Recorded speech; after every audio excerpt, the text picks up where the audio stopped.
Hello and welcome back to our coverage of the Vallow Daybell case.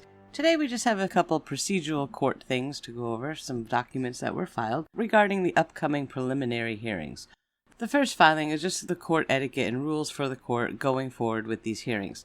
Basically, it dictates where the media shall confer in order to do news conferences and interviews, but also it says that access by the public and media to the courthouse shall be subject to social distancing and COVID-19 restrictions.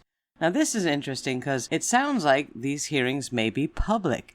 Now, I'm a little far away, but boy would I love to go myself. Hopefully they'll be televised, we're gonna see.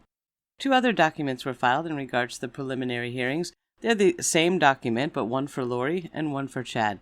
Basically, they're saying that Chad and Lori do have to appear in person during the preliminary hearing and outlining some restrictions for the courtroom and some changes, saying the courtrooms are large enough to provide for required social distancing of all those whose attendance is required or permitted.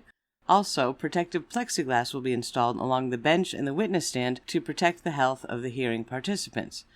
Alright, so it looks like these are going to happen in person. These will not simply be Zoom-type hearings, so that's going to be very interesting. Chad's hearing is going to take place on August 3rd and 4th. Lori's hearing will take place on August 10th and 11th. If these are televised, I will bring them to you live. If not, we'll do updates as soon as we hear anything that happens from inside those courtrooms. So, that's kind of all the news that there is today for the case right now. However, I found something kind of curious that I wanted to bring to you. I'm doing a deep dive for this, and a lot more information about it will go onto my Patreon channel, but if you want to look into it yourself. Preparing a People, we know that they hosted a lot of the events and promoted the podcast and the authors like Chad and his friends, and when all of the Chad and Lori drama started to occur, they scrubbed themselves off the internet. You can't find the podcast anymore, there's no more Preparing a People website, it's just all gone. But, did that really stop them? Oh no, it did not. Mike and Nancy James have begun a new program called ComeFollowMe2020.org, where they're doing the same thing. All right, they've got podcasts, they've got virtual expos and all kinds of stuff coming up, so they're still at it. Now, interestingly, they promoted this on the Avow website, right, and you can pause the video and read that if you want to. But what I found most curious was the response to it. It seems like Avow is not playing nice with these Preparing a People anymore, and the first comment calls them right out by saying this is not a production of the actual church.